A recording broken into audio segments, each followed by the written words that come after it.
नमस्कार दोस्तों, चलिए जानते हैं झारखंड की 25 बड़ी खबरें केवल 10 मिनट में। पर उससे पहले आप यह वीडियो कहां से देख रहे हैं कमेंट में जरूर बताएं और वीडियो को लाइक करके चैनल को सब्सक्राइब जरूर करें।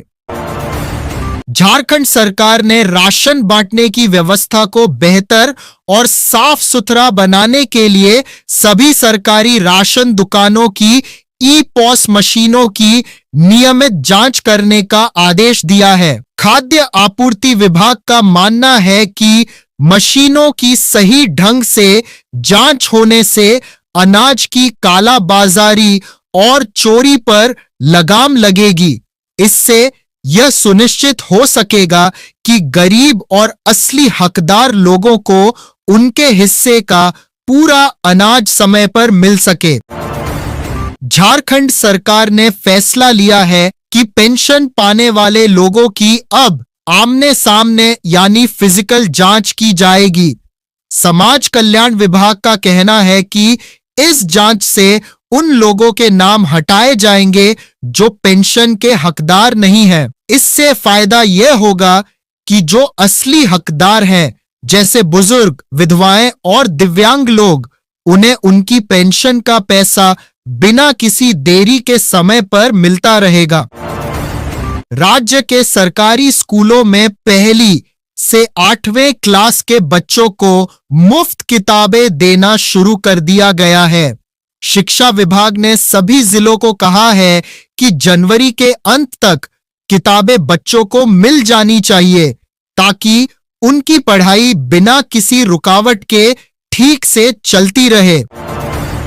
झारखंड में डेंगू और मलेरिया को फैलने से रोकने के लिए स्वास्थ्य विभाग ने लोगों को जागरूक करना शुरू कर दिया है। विभाग ने नगर निगमों को आदेश दिया है कि वे शहरों में साफ सफाई का खास ख्याल रखें और जगह जगह मच्छर मारने वाली दवाइयों का छिड़काव करें। इन कदमों का मुख्य मकसद मच्छरों को खत्म करना और बीमारी के मामलों को कम करना है।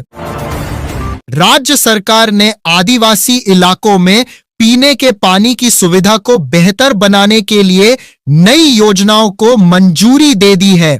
पेयजल विभाग का कहना है कि इन नई पाइपलाइन और पानी की योजनाओं से दूर दराज के गांवों में रहने वाले लोगों को साफ पानी मिलेगा और उनकी बरसों पुरानी पानी की समस्या खत्म हो जाएगी। राज्य के सभी सरकारी कॉलेजों को आदेश दिया गया है कि नए सेशन से सभी क्लास समय पर शुरू की जाए। उच्च शिक्षा विभाग ने कॉलेज के प्रिंसिपलों को साफ कहा है कि न तो टीचरों के आने में देरी होनी चाहिए और न ही बच्चों की पढ़ाई में कोई ढिलाई। मकसद यह है कि कॉलेज में पढ़ाई का माहौल बना रहे और पढ़ाई में कोई लापरवाही न हो। झारखंड में सड़कों पर होने वाले हादसों को रोकने के लिए परिवहन विभाग अब कड़ी चेकिंग अभियान चलाएगा। अब बिना हेलमेट पहने और बिना लाइसेंस के गाड़ी चलाने वालों पर सख्त कानूनी कार्रवाई होगी और जुर्माना लगाया जाएगा।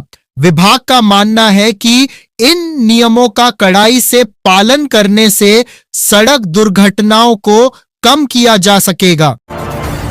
झारखंड सरकार ने आदिवासी इलाकों में पंचायत भवनों को ठीक करने और नए भवन बनाने के लिए आर्थिक मदद देने का ऐलान किया है। ग्रामीण विकास विभाग का कहना है कि पंचायत भवन बेहतर होने से गांवों में सरकारी काम तेजी से पूरे होंगे।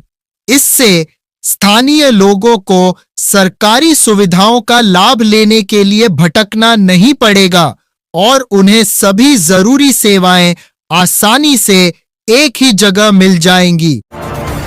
राज्य में बेरोजगार युवाओं की मदद के लिए एक नया ऑनलाइन रोजगार पोर्टल शुरू किया गया है। श्रम एवं रोजगार विभाग ने बताया कि इस वेबसाइट पर अलग अलग नौकरियों की पूरी जानकारी दी जाएगी।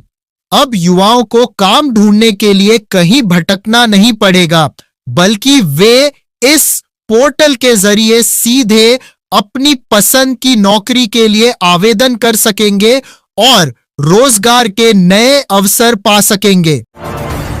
राज्य के सभी सरकारी स्कूलों में इस साल से विज्ञान और गणित विषयों को पढ़ाने के लिए अलग से शिक्षक रखे जा रहे हैं। शिक्षा विभाग का कहना है कि इन नए शिक्षकों के आने से बच्चों को ये कठिन विषय समझने में आसानी होगी। इस पहल का मुख्य उद्देश्य छात्रों की पढ़ाई के स्तर को सुधारना और परीक्षाओं में उनके रिजल्ट को बेहतर बनाना है। झारखंड हाईकोर्ट के जज सुजीत नारायण प्रसाद ने राज्य में बच्चों की तस्करी के बढ़ते मामलों पर गहरी चिंता जताई है। उन्होंने इस अपराध को रोकने के लिए जिला स्तर पर लोगों को जागरूक करने और विशेष कदम उठाने की जरूरत पर जोर दिया है। यह गंभीर समस्या समाज की सुरक्षा और बच्चों के अधिकारों को लेकर लोगों के बीच चिंता का बड़ा कारण बन रही है।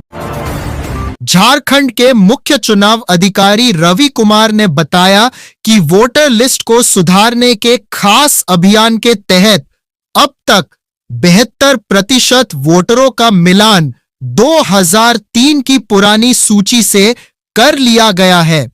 इस कदम का मकसद एक ऐसी वोटर लिस्ट तैयार करना है जिसमें कोई गलती न हो। इससे चुनाव प्रणाली मजबूत होगी और यह पक्का हो सकेगा कि सभी सही मतदाताओं के नाम लिस्ट में ठीक ढंग से दर्ज हैं। राजधानी रांची में इग्नू द्वारा 27 जनवरी 2026 को एक बड़ा कैंपस प्लेसमेंट अभियान चलाया गया।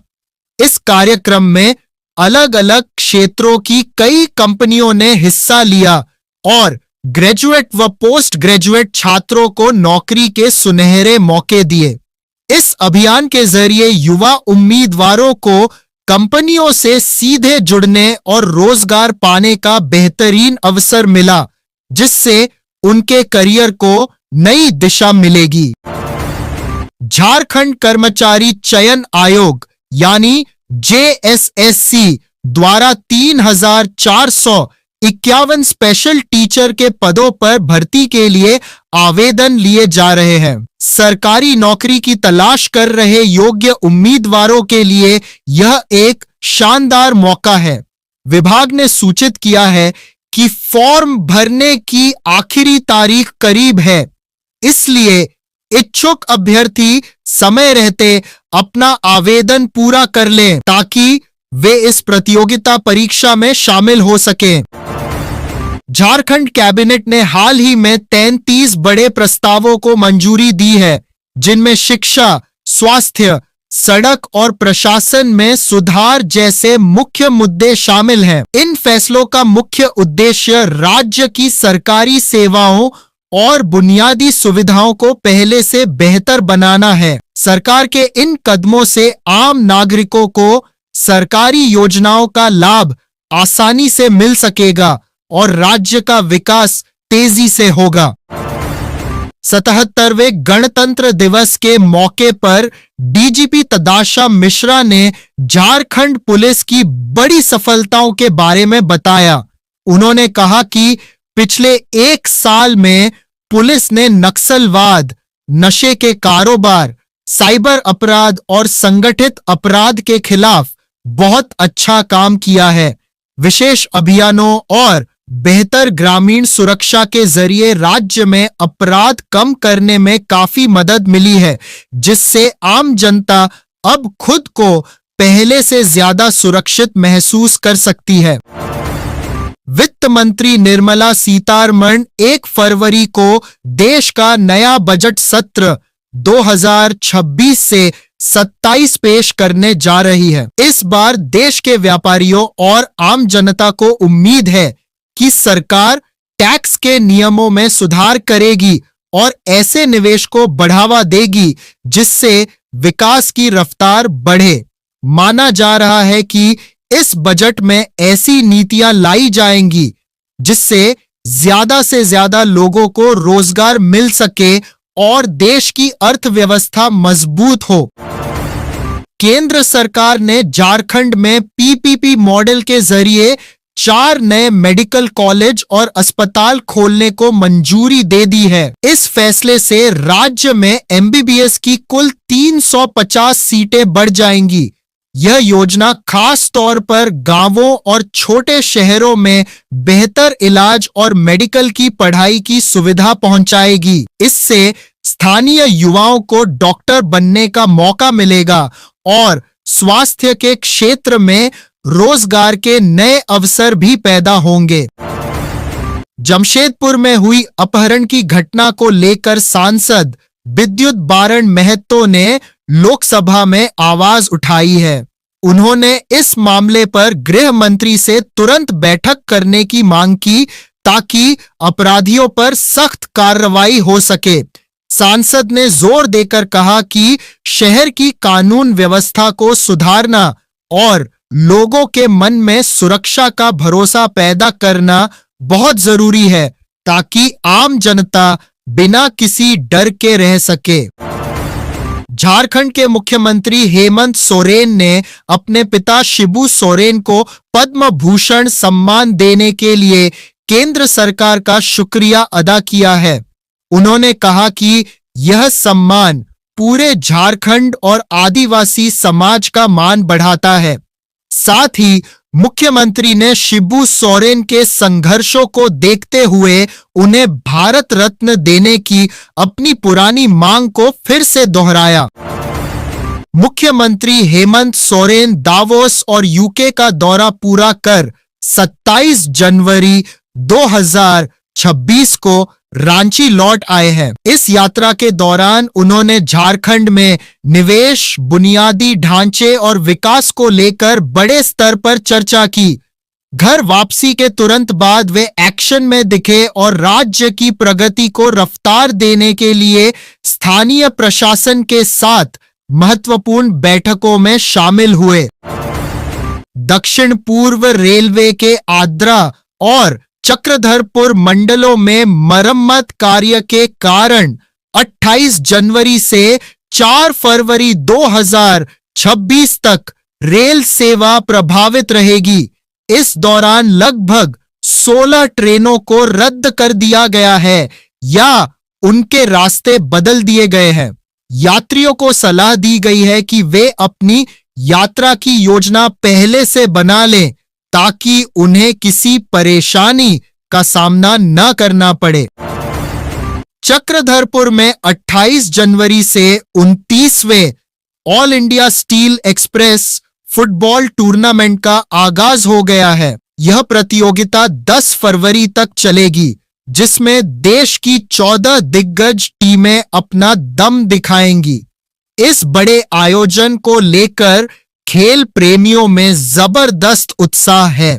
फुटबॉल के शौकीनों के लिए अगले कुछ दिन रोमांच से भरे होने वाले हैं, क्योंकि यहां कड़ा मुकाबला देखने को मिलेगा।